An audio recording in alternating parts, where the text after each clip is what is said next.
2026년 3월 29일 제1빛광성교회 주일 예배 시작하겠습니다. 사랑과 은혜가 풍성하신 아버지 하나님, 오늘은 예수님의 예루살렘 입성을 기념하는 종려 주일입니다. 그리고 이제 주님께서 십자가에 달리시기 전 마지막 날들을 기념하는 고난주간이 시작됩니다. 이 한 주간 우리의 마음과 영혼이 오롯이 주님을 향하게 하시고 경건함과 거룩함으로 부활의 소망을 기다리는 증인이 되게 하옵소서. 예수님의 이름으로 기원하옵나이다. 아멘. 사도신경으로 우리의 신앙을 고백하겠습니다. 나는 전능하신 아버지 하나님 천지의 창조주를 믿습니다. 나는 그의 유일하신 아들 우리 주 예수 그리스도를 믿습니다. 그는 성령으로 잉태되어 동정녀 마리아에게서 나시고 본디오 빌라도에게 고난을 받아 십자가에 못 박혀 죽으시고 장사된 지 사흘 만에 죽은 자 가운데서 다시 살아나셨으며 하늘에 오르시어 전능하신 아버지 하나님 우편에 앉아 계시다가 거기로부터 살아있는 자와 죽은 자를 심판하러 오십니다. 나는 성령을 믿으며 거룩한 공교회와 성도의 교제와 죄를 용서받는 것과 몸의 부활과 영생을 믿습니다. 아멘. 찬송가 38장 찬양하겠습니다.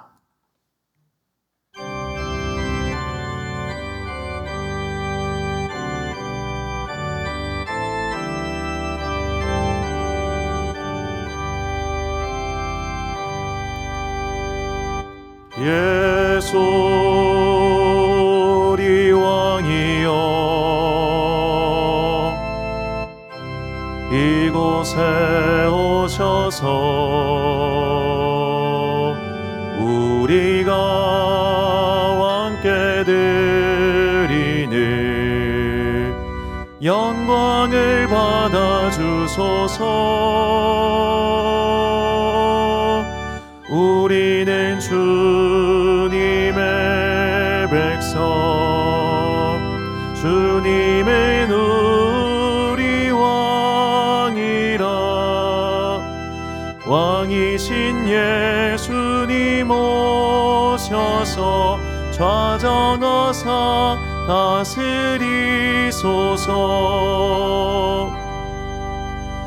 예수 우리 주시여 이곳에 오셔서 우리가 주께 드리는 찬양을 받아주소서.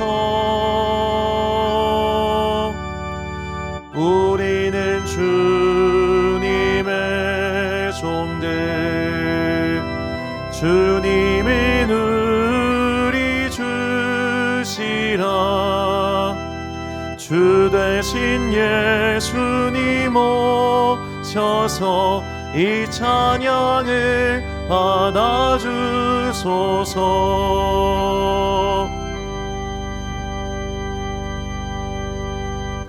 한 주간 동안 하나님과 나만 아는 죄를 고백하며 침묵으로 회개의 기도를 드리겠습니다.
다 함께 공동기도를 드리겠습니다.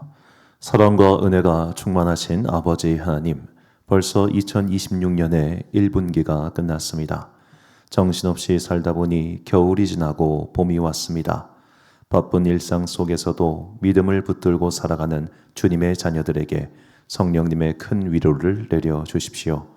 내 의지대로 살면 악으로 빠질 수밖에 없사오니 성령께서 우리의 마음을 붙드사 바른 길로 인도하옵소서. 우리를 구원하시기 위해 십자가의 길을 걸으신 예수님을 높이는 종려 주의를 허락하시니 감사합니다. 주님께서 예루살렘에 들어가실 때 백성들이 호산나 찬양을 외쳤습니다. 우리 또한 나의 왕으로 오신 예수님을 일생토록 경배하며 살기 원하오니 우리의 찬양을 기쁘게 받아 주옵소서. 나의 삶을 온전히 주님께 드려 주의 영광과 존귀가 온 세상에 나타나길 원합니다.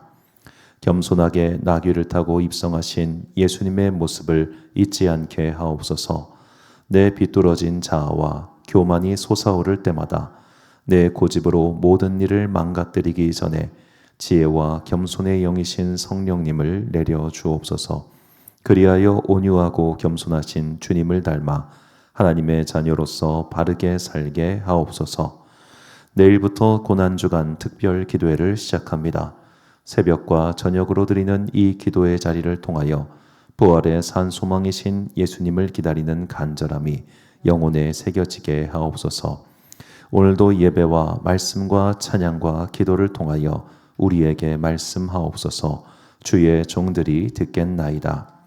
이 모든 간구와 함께 주님의 은총과 자비를 구하며 주님께서 가르쳐 주신 기도를 드리오니 하늘에 계신 우리 아버지, 아버지의 이름을 거룩하게 하시며 아버지의 나라가 오게 하시며 아버지의 뜻이 하늘에서와 같이 땅에서도 이루어지게 하소서. 오늘 우리에게 일용할 양식을 주시고 우리가 우리에게 잘못한 사람을 용서하여 준 것 같이 우리 죄를 용서하여 주시고 우리를 시험에 빠지지 않게 하시고 악에서 구하소서. 나라와 권능과 영광이 영원히 아버지의 것입니다. 아멘.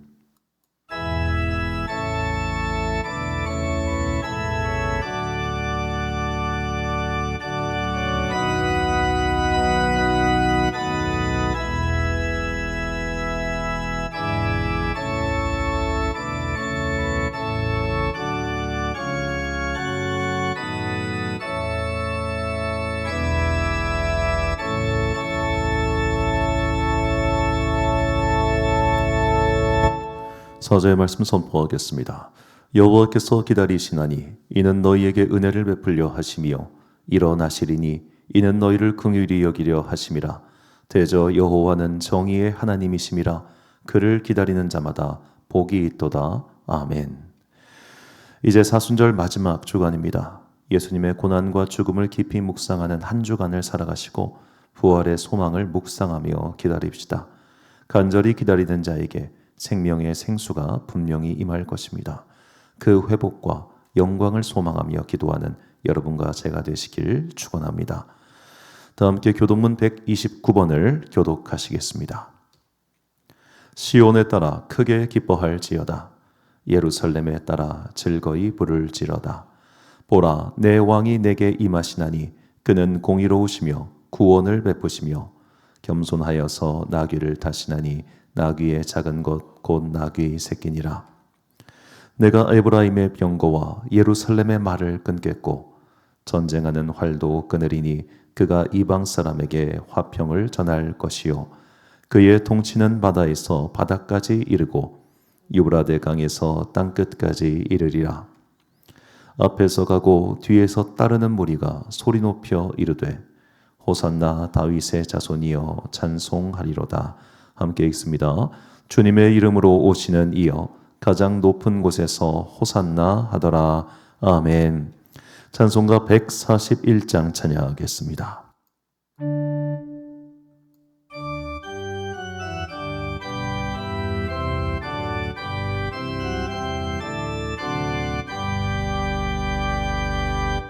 호산나 호산나 다 노래 부른다. 수많은 아이들이 즐거운 노래로 기쁨에 안으시고 복 주신 주님께 온 몸과 마음 드려 주 찬양합니다.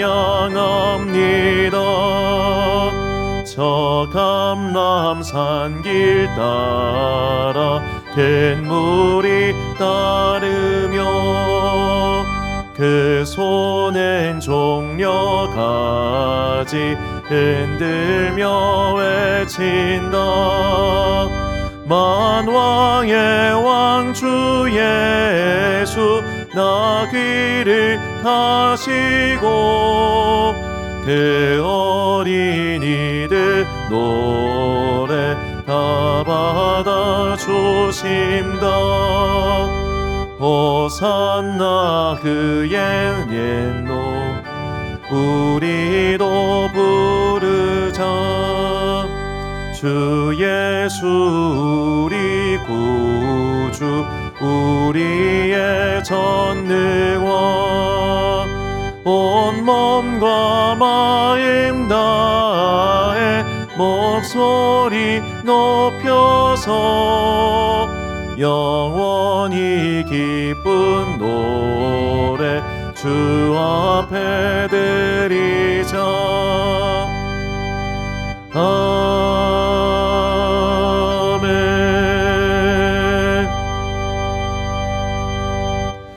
지난주 봉헌하신 분들입니다. 자세한 내용은 주보를 참고하시기 바라고요. 몇몇 분들만 말씀드리겠습니다. 주로 이제 지금 현장 예배는 못 드리시고 유튜브를 함께 하시는 성도님들이신데요. 한윤서 청년 11조헌금 드렸습니다. 그리고 김연학 집사님 직장 이자 취업 감사드리셨고요. 이석진이라는 분이 헌금을 하셨는데 제가 이제 모르는 분입니다. 혹시 뭐 저한테 이름 안 알려주시고 다니신 분 계시면 말씀해 주시면 좋겠고요. 그리고 홍미숙 권사님 환갑 감사로 헌금하셨습니다. 일산에 계시는 분이십니다. 김화자 권사님 이제 90세가 되신 권사님이신데요.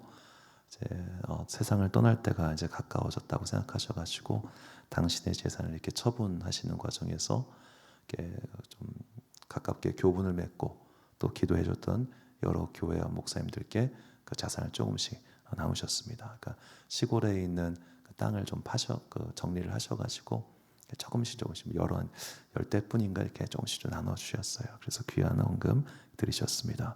전주에 계신 백만기 목사님 계속해서 특별 헌금 드리셨습니다. 이제 유튜브 함께 보시는 분들은 이 백만기 목사님 이름을 되게 자주 보실 텐데 원래 저 온양제일교회 부목사로 계시다가 전주로 가셨습니다. 담임으로 가셨는데 온양제일교회 부목사로 계실 때부터 이제 제 학교 선배님이기도 한데 그때부터 계속해서 매달 소정의 헌금을 우리 교회 하고 계십니다. 응원하는 마음으로 하고 계신 분인데 전주에서 열심히 목회하고 계십니다. 또 이렇게 기도를 해주시고요. 또 자세한 헌금 내용은 주보를 또 참고하시기 바랍니다. 이제 다음 주가 부활주일입니다. 그래서 1부와 2부 예배 때 모두 성찬식이 있다는 것 말씀드리고요. 그리고 다음 주 이제 내일부터 고난주간 특별 기도회를 시작합니다. 월요일부터 토요일 저녁까지 이어지고 토요일 새벽은 없습니다. 그래서 이제 금요일 저녁은 성금요일 예배입니다. 저녁 9시에 있으니까 이 성금요일 예배는 이제 평소에 금요 철야 기도회와 다른 순서로 진행을 하니까 시간 되실 때 꼭 참석해 주시고 참석이 여의치 않으시면 유튜브라도 함께 하시길 바랍니다. 그리고 이제 토요일 날은 이제 성토요일이라고 해가지고 토요일 저녁에도 이제 또 기존의 저녁 기도와 좀 다른 순서로 기도를 또 준비하고자 합니다. 그러니까 성금요일, 성토요일, 사실 이제 성목요일까지 해가지고 이 3일은 기독교에서 굉장히 특별하게 생각하는 날이에요. 최소한 이 3일만이라도 우리가 예수님의 부활을 온전한 마음으로 기다리자는 믿음의 예전이니까 이 기간 우리가 더욱더 특별하게 거룩하게 경건하게 보내시길 바랍니다. 성경 공부 계속 오후에 있고요. 주일 예배 대표 기도자 말씀하신 순서와 같습니다. 드린 예물 위하여 제가 봉헌 기도 드리겠습니다. 사랑과 은혜가 충만하신 아버지 하나님, 오늘 우리의 삶을 이렇게 거룩한 예배의 자리로 인도하여 주심에 감사드립니다.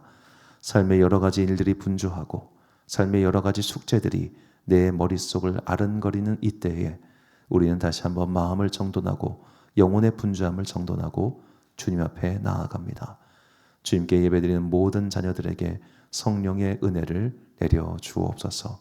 그리하여 내가 나의 힘과 지혜로 살아가는 것이 아니라 하나님께서 주시는 능력으로 그 손을 붙잡고 살아가는 주의 권속들 되기를 간절히 소망합니다. 삶의 어려운 순간이 다가올 때마다 더욱더 주님 의지하게 하시고 괴로운 순간이 올 때마다 더욱더 기도하게 하시며 삶의 뿌리가 흔들릴 것 같은 지진이 일어나는 순간마다 하나님께 기도함으로 그 위기를 넘어가는 슬기로운 자녀들 되게 하여 주옵소서. 내일부터 고난주간이 시작됩니다. 예수님께서 나를 대신하여 십자가를 지시고 돌아가시고 그리고 마침내 부활하신 이 날을 기다리는 거룩한 한 주간 동안 우리의 몸과 우리의 마음과 우리의 온 영혼이 정말로 예수 그리스도께 집중되어 있는 은혜의 한 주간 되게 하여 주옵소서. 자꾸만 내 마음이 다른 곳으로 갈 때마다 성령님께서 임재하사 나를 일깨워 주시고 가르쳐 주시고 고쳐 주시기를 소망하오며 이 모든 말씀 우리 구주 예수 그리스도의 이름으로 기도드립니다. 아멘.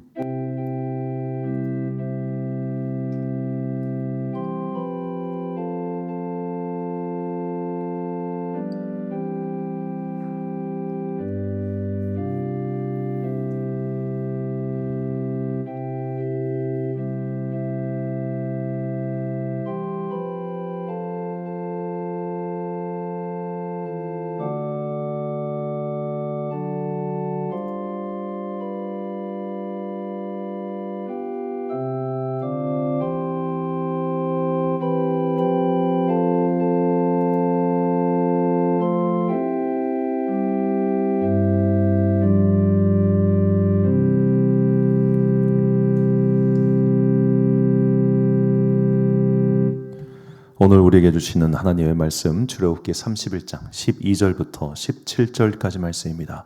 출애굽기 31장 12절부터 17절까지 말씀. 저와 함께 한 절씩 교독하시겠습니다. 여호와께서 모세에게 말씀하여 이르시되 너는 이스라엘 자손에게 말하여 이르기를 너희는 나의 안식일을 지키라. 이는 나와 너희 사이에 너희 대대의 표징이니 나는 너희를 거룩하게 하는 여호와인 줄 너희가 알게 함이라. 너희는 안식일을 지킬지니 이는 너희에게 거룩한 날이 됨이니라.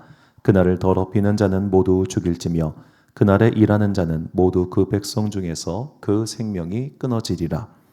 엿새 동안은 일할 것이나 일곱째 날은 큰 안식일이니 여호와께 거룩한 것이라. 안식일에 일하는 자는 누구든지 반드시 죽일지니라. 이같이 이스라엘 자손이 안식일을 지켜서 그것으로 대대로 영원한 언약을 삼을 것이니 이는 나와 이스라엘 자손 사이에 영원한 표징이며 나 여호와가 엿새 동안에 천지를 창조하고 일곱째 날에 일을 마치고 쉬었음이니라 하라. 아멘. 안식일 정신으로 예배하라 라는 제목으로 하나님의 말씀 선포하겠습니다.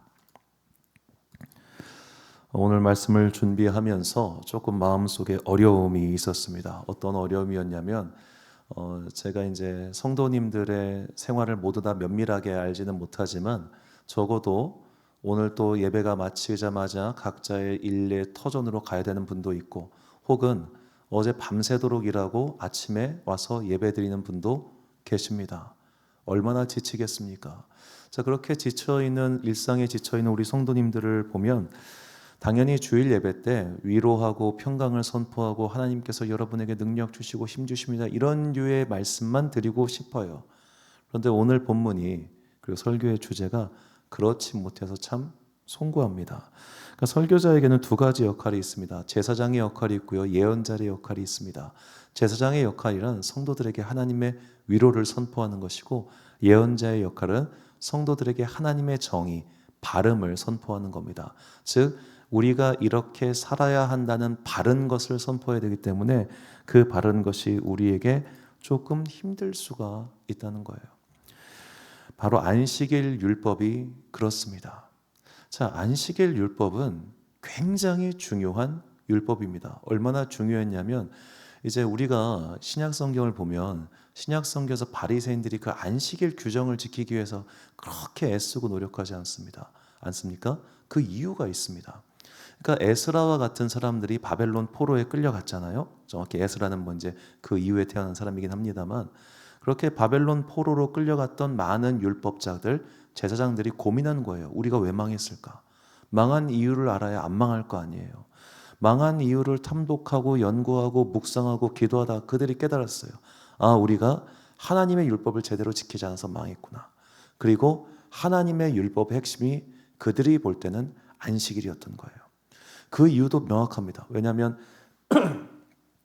오늘 본문으로 정할까 말까 고민을 했는데 우리가 하나님께서 처음 주신 계명 10계명을 보면 그 10가지 계명 중에 가장 긴 계명이 안식일 계명입니다. 나머지는 한 줄 한 줄인데 안식일은 문장 자체가 길어요. 그 정도로 안식일 율법은 구약 율법뿐만 아니라 사실 신약 성경 전체를 관통하는 굉장히 중요한 믿음의 핵심 율법입니다. 그런데 이게 지키기가 어려워요. 자, 본문 13절과 14절 말씀 보니까 너는 이스라엘 자손에게 말하여 이르기를 너희는 나의 안식일을 지키라. 이는 나와 너희 사이의 대대의 표징이니 나는 너희를 거룩하게 하는 여호와인 줄 너희가 알게 함이라. 너희는 안식일을 지킬지니 이는 너희에게 거룩한 날이 됨이라. 그날을 더럽히는 자는 모두 죽일지며 그날에 일하는 자는 모두 그 백성 중에서 그 생명이 끊어지리라. 아멘. 자, 일단 말 자체가 무시무시합니다. 일하지 마. 일하면 다 죽일 거야. 이런 단순 무식한 명령을 우리가 어떻게 받아들이고 또 어떻게 이것을 오늘 우리의 삶 가운데 적용해서 지킬 수 있을까요? 우리가 먼저 이제 분명히 좀 알아야 될 것은 이제 구약에서 말하는 안식일과 지금 우리가 지키는 주일은 각각 다른 요일입니다. 안식일은 일곱째 날 토요일이에요. 근데 우리가 왜 일요일 날 모이느냐? 예수님께서 안식일 다음 날 부활하셨기 때문이에요. 마가복음 16장 9절 말씀 보면 예수께서 안 씻고 첫날 이른 아침에 살아나신 후 우리가 이 부활을 기념하기 위해서 이제 안식일 다음 날인 일요일 날 모이는 것이고 초대교회도 이렇게 모였습니다. 그래서 사도행전과 고린도전서 16장을 보면 그 주간의 첫날 이게 일요일입니다. 매주 첫날. 그래서 여러분 이제 달력을 사실 때 보면 월요일부터 시작하는 달력이 있고 일요일부터 시작한 달력이 있죠. 캘린더, 다이어리 같은 관심 있는 분은 아실 텐데, 자, 일요일부터 왜 첫 주가 시작하냐? 이게 우리 기독교 전통이라 그렇습니다. 그래서 이제 이거를 이제 조금 낯선, 특히 요즘 다이어리 같은 경우는 그래서 야, 일요일 날은 주간의 마지막이고 쉬는 날이니까 당연히 월요일부터 시작해야지 해서 월요일부터 시작하는 달력들을 이제 나오기도 하더라고요. 하지만 이제 원래 기독교의 달력은 일요일부터 시작을 하는 겁니다. 일요일 날 하나님께서 말씀으로 세상을 창조하기 시작하셨고 마지막 날 쉬신 거예요. 그런데 기독교는 여기서 한 발자국 더 나가서 부활의 주님을 기념하기 위해 안식일 다음 날인 일요일에 모여서 예배를 드리는 겁니다. 우리가 이거를 좀 명확하게 하지 않으면 이 제7일 안식일 교회 같은 좀 이상한 이단에 넘어가기 쉽거든요. 그 사람들은 토요일 날 모여서 예배 드립니다. 그래서 이게 굳이 좀 한번 설명을 했습니다. 자, 그렇다면 우리가 이제 안식일의 정신으로 주일을 예배하는 것이 무엇인지 하나씩 말씀으로 살펴보고자 합니다. 자, 안식일 정신으로 예배하는 것은 첫 번째로 예배를 준비하는 예배를 드리라는 거예요. 이게 무슨 말인지에 대해서는 아까 말씀드렸던 이 출애굽기에 나온 10계명 말씀을 봐야 됩니다. 출애굽기 20장 8절부터 11절 말씀, 이게 안식일 계명 제일 길죠. 안식일을 기억하여 거룩하게 지키라. 엿새 동안은 힘써 내 모든 일을 행할 것이나 일곱째 날은 내 하나님 여호와의 안식일인즉 너나 내 아들이나 내 딸이나 내 남종이나 내 여종이나 내 가축이나 내 문 안에 머무는 객이라도 아무 일도 하지 말라. 이는 엿새 동안에 나 여호와가 하늘과 땅과 바다와 그 가운데 모든 것을 만들고 일곱째 날에 쉬었음이라. 그러므로 나 여호와가 안식일을 복되게 하여 그날을 거룩하게 하였느니라. 아멘. 자, 이 말씀은 어떻게 생각하면 되게 지키기 쉬운 것처럼 보입니다. 쉬래. 야, 그러면 하루 종일 멍 때리면 되겠구나 라고 생각할 수 있겠죠. 그러면 밥은 누가 합니까? 밥은 배달시켜 먹을 거예요? 그래서 지금 뭐랍니까? 안식일은 너만 쉬는 겁니까? 남도 쉬게 하는 겁니다. 안식일의 정신은 나만 쉬는 게 아니라 남도 함께 쉬게 하는 거예요. 그래서 예전에 이제 좀 그 엄격한 보수주의 교단이었던 고신측 교회를 다니신 분들은 안식일 날 버스도 안 탔고 택시도 안 탔고 음식 배달도 하지 않았고 식당을 이용하지도 않았습니다. 왜요? 내가 그것을 이용함으로써 그들을 노동시키는 것이기 때문에 안식일을 거룩하게 지키기 위해선 정말로 아무것도 하지 않는, 이거를 철저하게 지키려고 했던 거예요. 그런데 바꿔 말하자면 오늘 내가 아무것도 하지 않기 위해서는 어떻게 해야 됩니까? 그 전날 준비해야 됩니다. 그래서 이제 하레디라고 불리는 그 엄격한 유대교인들은 이 안식일을 거룩하게 지키기 위해, 즉 아무 일도 하지 않기 위해서, 그 사람들은 안식일 날 가스불을 켜는 것도 노동이라고 생각합니다. 당연히 세탁하고 청소 이런 건 전부 다 노동이죠. 그래서 안식일 날 먹을 음식을 다 금요일 날 준비를 하는 거예요. 금요일 날 다 준비하고 안식일에는 준비된 것만 데우지도 않고 먹습니다. 대단하죠. 그러고 텔레비도 보지 않아요. 그냥 가만히 앉아서 안식일 예전을 지키고 대화만 하는 것이 안식일을 엄격하게 지키는 유대인들의 모습입니다. 자, 이 안식일에 안식하기 위해서 안식일 전날 바쁜 게 안식일 율법이에요. 모두를 쉬게 하라. 왜? 내가 너희를 쉬게 하였으니까. 남도 쉬고 너도 쉬고 모두가 쉴 수 있도록 내가 그만큼 안식일을 준비하기 위해 열심히 살아야 된다는 거예요. 자, 직장을 한번 생각을 해봅시다. 직장에서 예를 들어 내가 휴일날도 남아서 잔업을 해야 될 정도로 일이 쌓였다고 칩시다. 그런데 그것을 미리미리 끝내놔야 휴일날 쉴 수 있을 거 아니에요. 그렇죠? 내가 그날 쉬기 위해서 땡겨서 일 열심히 하잖아요. 휴가 가려고. 그런 식으로 내가 이 안식일을 거룩하게 지키기 위해서 토요일까지 열심히 일하고 준비한다는 겁니다. 단순하게 예를 해봅시다. 여러분 토요일날 늦잠 자면 주일 예배 늦습니다. 그래서 애들 데리고 교회 오기가 힘든 거 아니에요. 오 예! 하고 놀아제끼니까. 그거 깨우고 씻기고 뭐 하려면 사실 11시 예배라고 치면은 내가 지금 9시부터 예배 드리는 거랑 똑같아요. 2시간 동안 전쟁을 치르고 애들을 데리고 오는 거니까.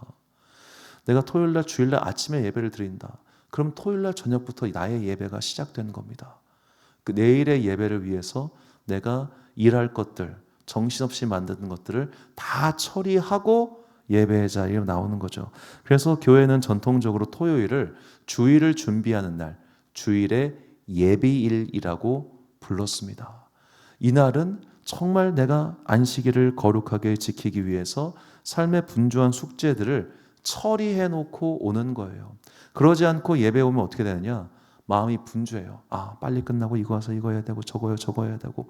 이렇게 마음이 분산돼 있으면 예배의 자리에 집중할 수 없고, 예배의 자리에 집중하지 못하면 우리가 하나님을 온전히 경배할 수 없다는 겁니다. 이것에 대해서 보여주는 일화가 마르다의 이야기입니다. 누가복음 10장 40절을 보니까, 자, 예수님께서 제자들과 함께 마르다의 집에 방문하셨는데 마르다가 음식을 준비하고 있었습니다. 그때 마르다가 말합니다. 마르다는 준비한 일이 많아 마음이 분주한지라. 예수께 나아가 이르되 주여 내 동생이 나 혼자 일하게 두는 것을 생각하지 아니하시나이까. 그를 명하사 나를 도와주라 하소서.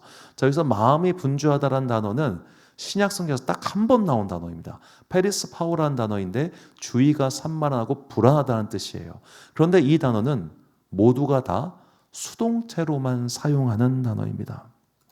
그 일 때문에 그의 주의가 산만해진 겁니다. 그 일 때문에 그의 마음이 분주해졌고 불안해진 겁니다. 우리가 이런 마음으로 예배를 드리면 예배에 절대 집중하지 못합니다. 세상의 일이, 나의 아직 해놓지 못한 숙제가 예배보다 그쪽으로 내 마음을 이끌고 당겨서 불안한 거죠. 괜히 투정한 거죠. 언제 끝나나 이 마음만 갖고 있다는 겁니다. 그래서 예배를 준비하는 것부터가 이미 예배입니다. 하나님께서는 이 예배를 준비하는 예배를 거룩하게 지키라고 우리에게 오늘도 명령하고 계십니다. 어렵습니다.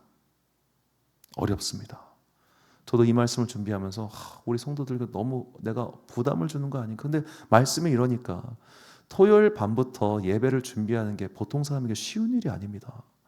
토요일 밤부터 내일 예배를 위해서 그래 내가 일찍 잠들어야지. 그래 내가 이 해는 빨리 끝내놔야지. 이게 쉬운 게 아니에요.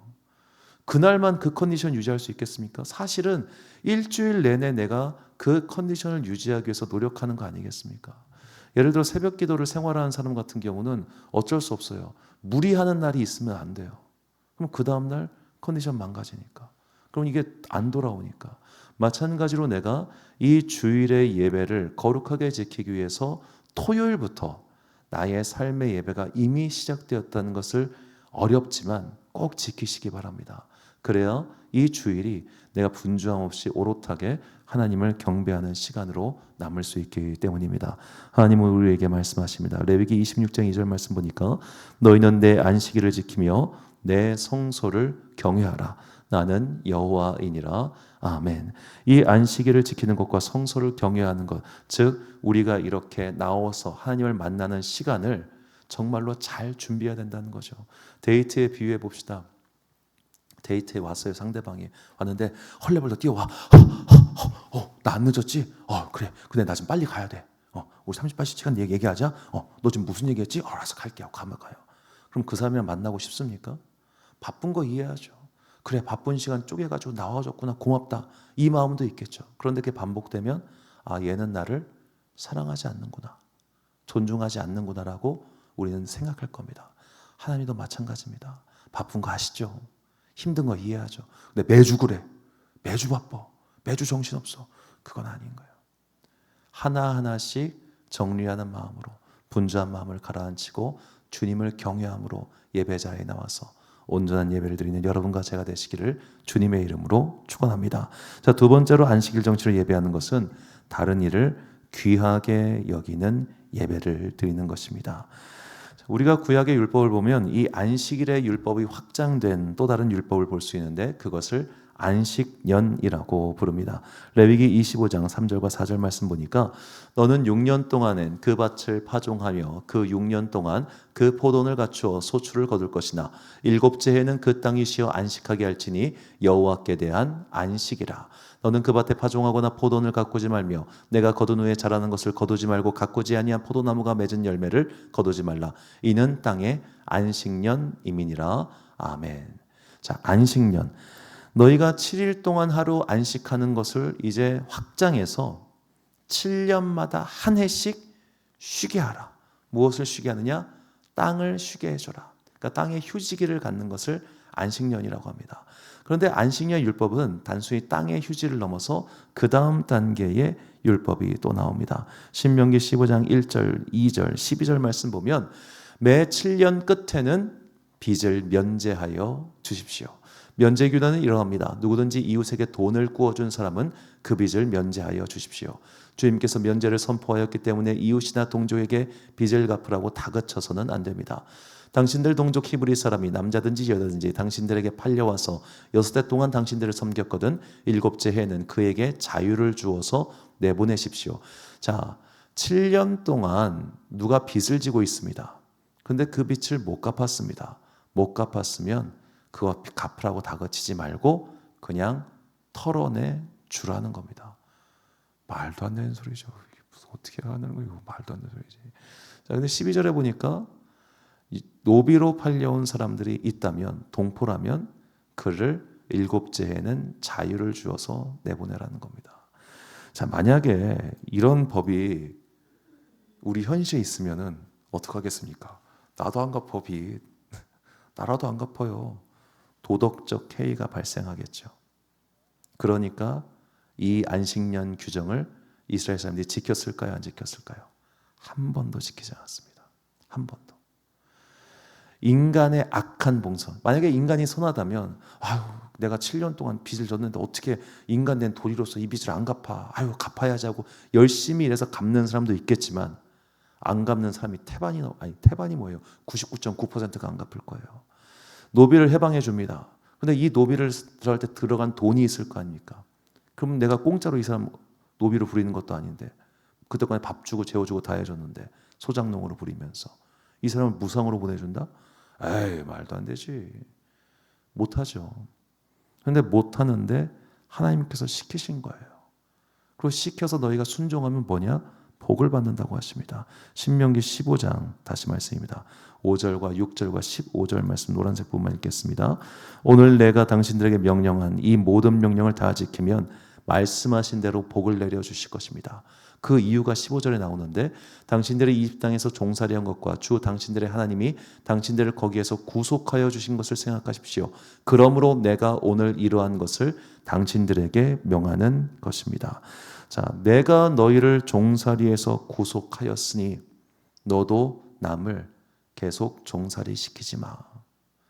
내가 너희에게 일할 수 있는 모든 능력을 주었으니 그거 아까워하지 말고 그냥 떨고 내. 그렇게 말씀하시는 거예요. 그래서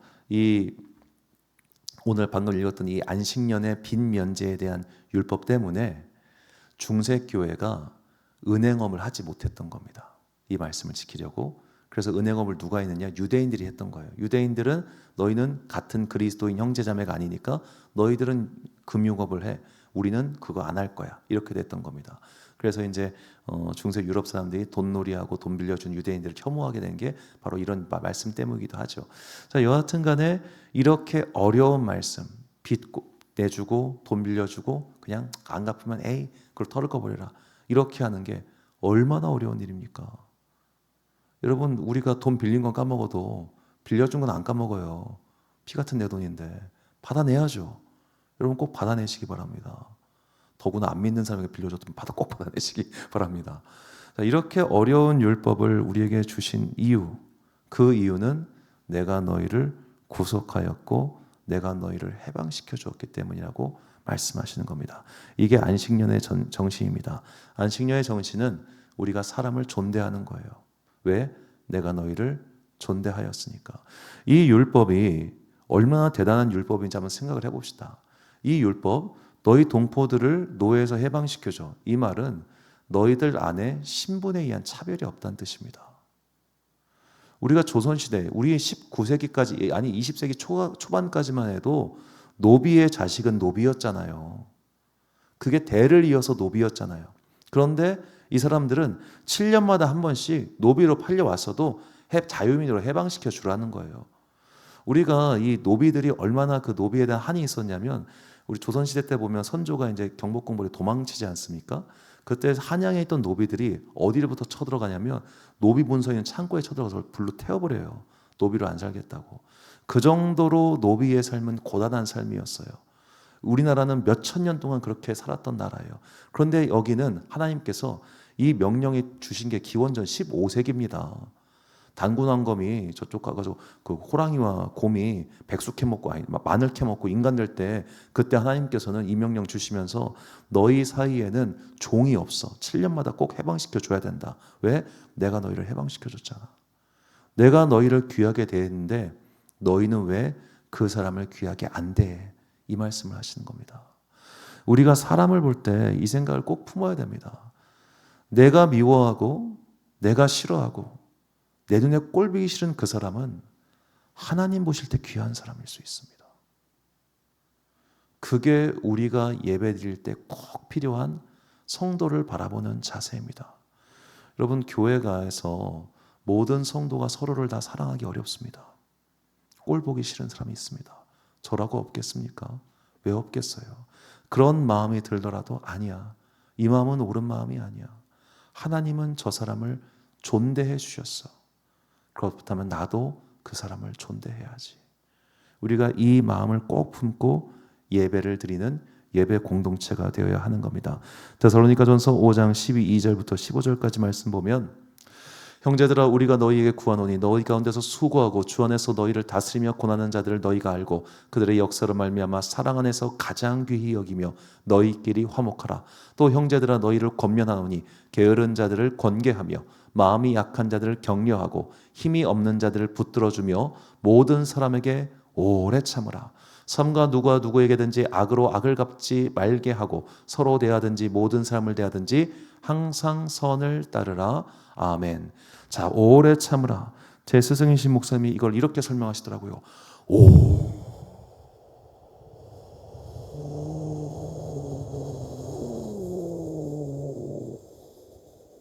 오래 참으라고. 숨이 끊어질 때까지 참으라고. 안 참으면 서로 엇나가요. 서로 미워해요. 자, 예배 공동체, 여러분 내 새끼도 미울 때 있잖아요. 그렇죠? 내 새끼가 하나부터 100까지 다 예쁘다. 그럼 그 엄마 눈이 조금 이상한 거예요. 분명히 미운 구석들이 있을 거예요. 이렇게 하면 안 된다는 구석들이 있을 거예요. 여러분 내 새끼도 미운 게 있는데 남의 자식은 얼마나 밉겠어요. 그 꼴보기 싫은 남의 자식 견디며 사는 게 예배자의 정신인 겁니다. 그래, 내가 이 시간만이라도 인내하자, 참아주자, 포용해주자. 하나님이 저 사람을 귀하게 여기시는데 이 마음 가지고 우리가 믿음 생활하고 예배 생활하는 겁니다. 어려운 마음입니다. 이거 나 자신을 날마다 십자가에 죽이지 않으면 이거 못해요. 우리의 눈을 바꿔 끼워야 되기 때문입니다. 우리의 눈을 바꿔 끼는 거예요. 아, 하나님이 저 사람 사랑하셔. 하나님이 저 사람 이뻐하셔. 내가 볼 때 너무 꼴보기 싫지만 주님이 저 사람을 사랑하시니 나도 저 꼴 보고 살아야지.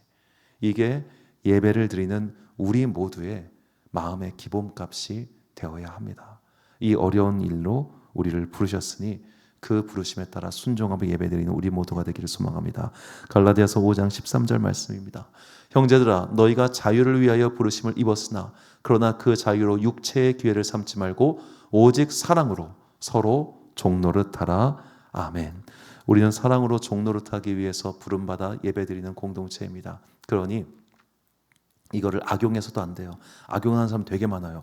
아니 사랑해 준다며. 그럼 나를 사랑해 줘야지. 우리가 무례함을 사랑이라고 하지 않습니다. 그렇죠? 그러니까 악을 사랑이라고 하지 않아요. 그래서 그런 자들은 권계하는 겁니다. 권면하고 고치도록 계도하는 거고, 그리고 그 외의 것들은 서로 존중하고 우대하고 섬겨주고 아껴주는 거예요. 왜 이게 푼수처럼 말하는 사람도 있잖아요. 제가 그런 대표적인 사람입니다. 참고로 그렇게 그냥 생각 없이 스벅스벅 말하는 사람도 그냥 에휴 그래 그 고슴도치로 지 새끼는 예쁘다고 하나님도 저 사람 예뻐해 주니까 내가 그냥 듣고 참자 이렇게 하는 거예요.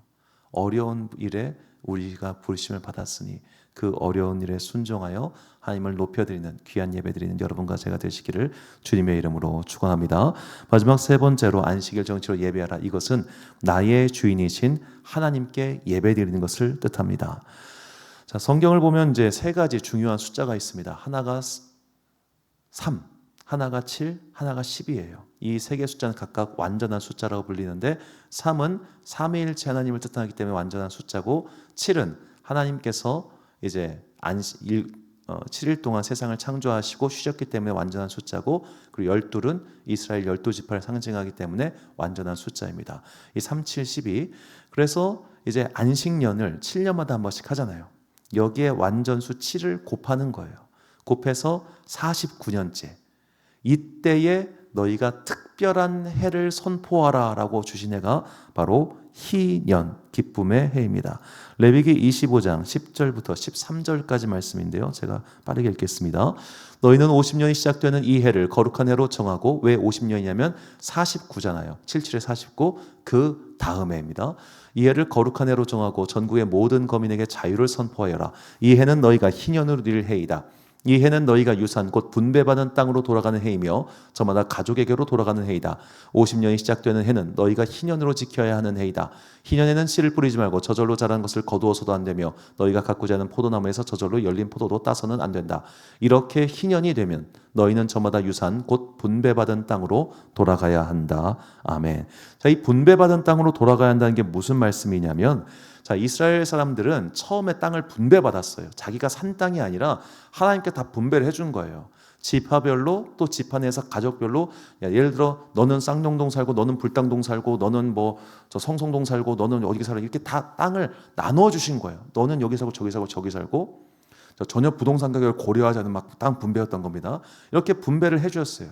그런데 분배를 하고 나서 어떤 일이 벌어졌냐면, 누군가는 열심히 일해서 소득이 커졌을 거예요. 누군가는 조금 뭐 몸이 안 좋거나 여러 가지로 소득이 적었을 거 아닙니까? 소득이 적은 사람은 자기 소유의 부동산을 팔아서 연명했겠죠. 그렇게 세대가 흐르다 보니까 누군가는 부동산이 줄어들었고 누군가는 늘어난 거예요. 예를 들어 불당동 사는 데가 쌍용동을 다 먹은 거예요. 그런데 50년째 되는 해에 하나님의 희년이 되면 내가 샀던 쌍용동 땅을 이렇게 얘기하면 돼요. 쌍용동이 싼 땅으로 보이는데 쌍용동 땅을 그냥 원래 주인들한테 돌려주는 해가 바로 희년이라는 겁니다. 자, 그래서 기쁨의 해. 이 희년, 희년이라고 번역한 히브리어가 요벨이에요. 그래서 여기서 나온 단어가 주빌리입니다. 참고로 우리 건물 옆 건물이 요벨시티예요. 건물주가 아마 희년이 어떤 의미인지 알고 이렇게 하여튼 하신 것 같은데, 하여튼 자, 지파별로 가족별로 분배되어 있던 최초의 휴지 형태로 되돌리는 날이 바로 희년이라는 겁니다. 원어의 뜻은 풀나파를 끄는 소리, 드르륵드르륵하는 소리를 뜻해요. 자, 왜 이렇게 희년에 너희가 최초의 토지 형태로 강제적으로 나눠줘야 하는가?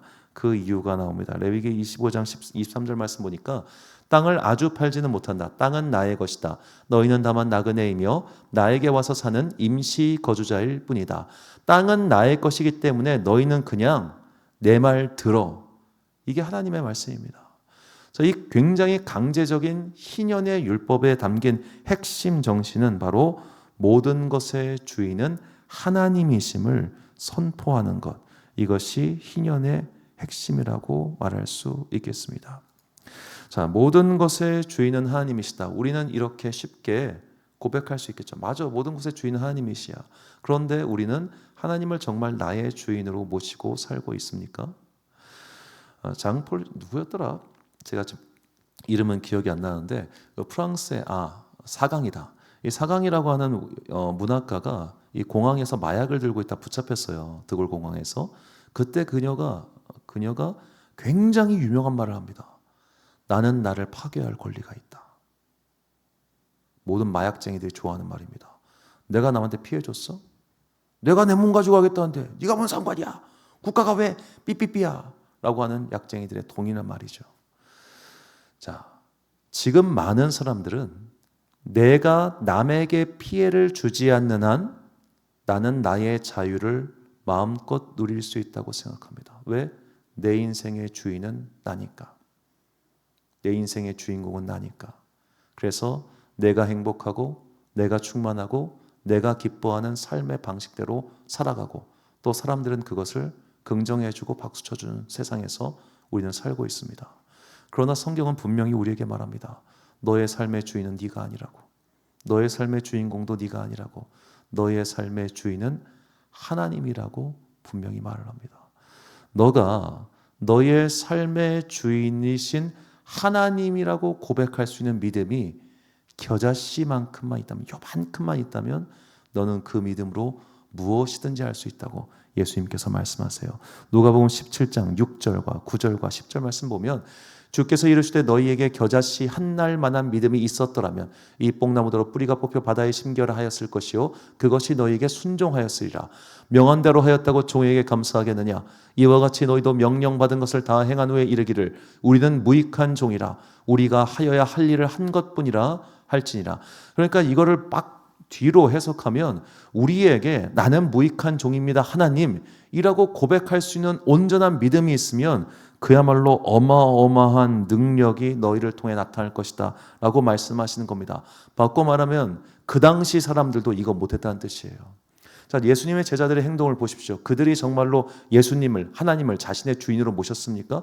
자신의 주인으로 모셨다면 그들이 거의 예수님 십자가에 달리시기 직전에 예수님 나중에 한 자리 한몫 잡으시면 그 한몫 저한테 조금 주시고 얘한테 좀 주세요. 이거 갖고 싸우진 않았겠죠. 주도권 다툼하지 않았겠죠. 그들은 예수님을 봤음에도 불구하고 자기의 삶의 주인을 자신으로 모시고 살았습니다. 대표적인 사람이 가룟 유다였고 사실 나머지 제자들도 대동소이했던 상태였던 겁니다. 이게 우리의 수준이라는 겁니다. 우리는 사실 지금도 나의 삶의 주인은 나라고 생각합니다. 그러니까 모든 게 다 나에게 맞춰줘야 한다고 은연중에 생각하고 기대하고 있습니다. 더군다나 교회에 오면은 아니 나를 사랑한다며 그럼 나를 존중해줘야지라고 생각합니다. 그래서 뭔가 내 마음에 걸리는 게 있으면 뚱해져요. 뚱해져 그냥 뚱해져. 이미 내가 나의 주인이기 때문에 내가 주인으로서 대접 못 받으면 뚱해지는 겁니다. 왜 나를 배려해 주지 않냐고 그렇게 생각하죠. 다 나 위주로 돌아가길 바라는 마음, 그 마음을 내려놓는 게 바로 희년 정신으로 예배를 드리는 겁니다. 이거 의외로 되게 어렵습니다. 우리가 세월이 지나고 오히려 나의 봉사의 연수와 교회에 대한 나의 열정이 깊어지면 깊어질수록 우리는 내 목소리를 주장하게 됩니다. 아유, 지금 이렇게 하면 안 돼. 저렇게 하면 안 돼. 평가하고 판단하고 내가 드러나고 싶어집니다. 이 마음 다 누르고 없애고 나의 삶의 주인은 정말 하나님이야. 그러니까 나는 이 시간에 하나님께 순종하는 예배를 드려야 되를 명확하게 붙잡는 예배. 하나님은 이 예배를 기뻐하시고 이 예배를 우리가 드리기를 바라고 계십니다. 그래서 시편 기자는 이렇게 이야기합니다. 시편 123편 2절 말씀 보니까 상전의 손을 바라보는 종들의 눈같이 여주인의 손을 바라보는 여종의 눈같이 우리의 눈이 여호와 우리 하나님을 바라보며 우리에게 은혜 베풀어 주시기를 기다리나이다. 아멘. 그냥 좀 우스운 얘기일 수 있는데요. 여러분, 성경에 등장하지 않는 동물이 있습니다. 고양이입니다. 고양이는 성경에 나오지 않습니다. 그 당시 고양이가 없었기 때문에 나오지 않는 건 아니겠죠. 왜 안 나올까요? 고양이는 주인을 쳐다보지 않아요. 근데 개는 나와요. 왜? 개는 주인을 쳐다보니까. 저는 개띠인 게 이래서 좋아요. 주인을 항상 쳐다보는 충성스러운 강아지. 우리가 그런 마음으로 이 시간 예배를 드려야 되는 겁니다. 만약에 개가 주인 못 알아보면 어떻게 합니까? 팔 거 아닙니까? 패도 못 알아보면 어떻게 합니까?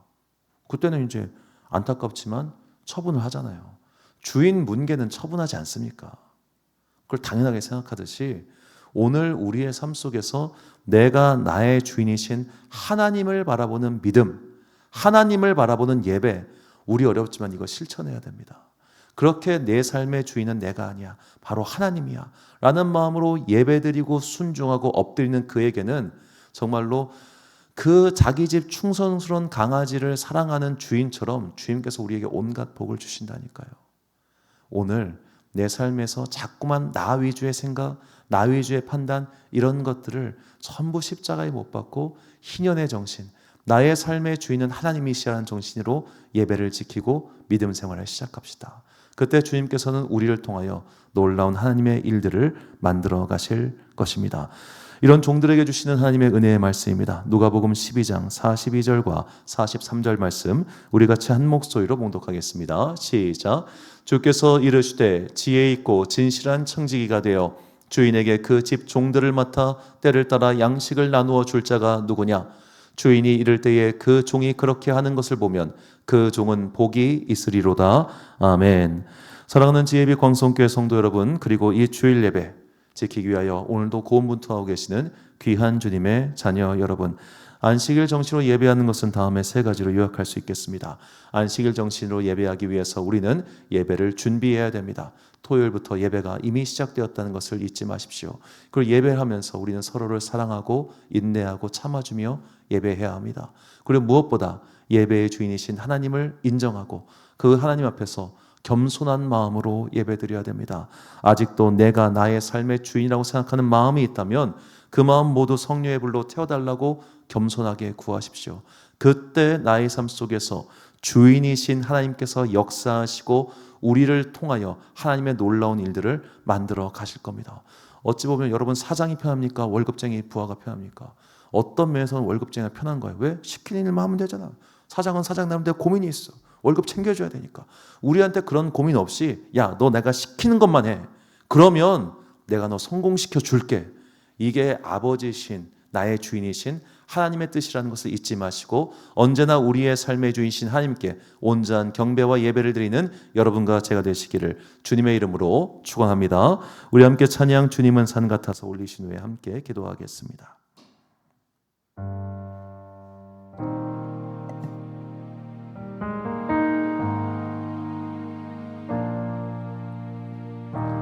안개가 날 가리워 안개가 날 가리워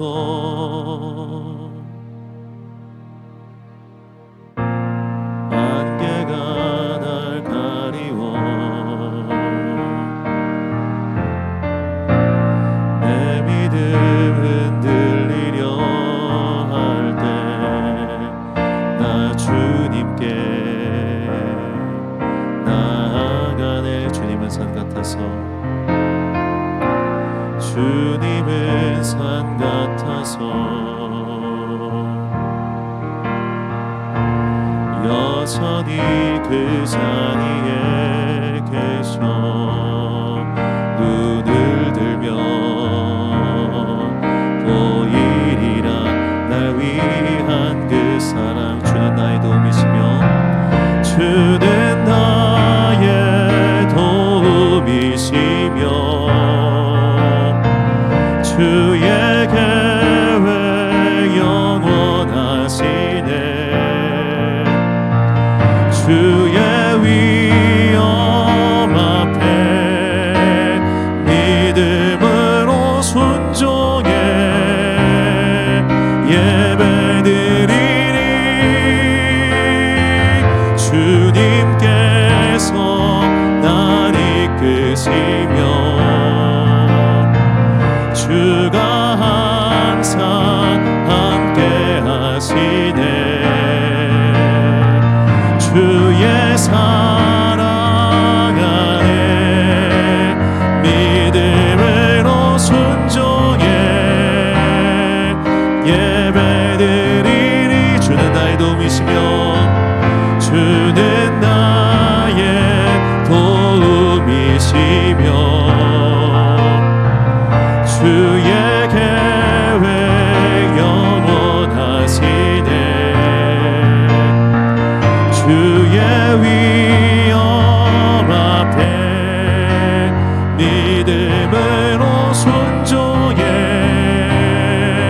예배드리니 주님께서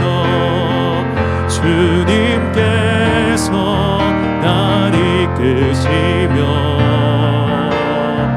주가 항상 함께 하시네. 주의 사랑 안에 믿음으로 순종해 예배드리니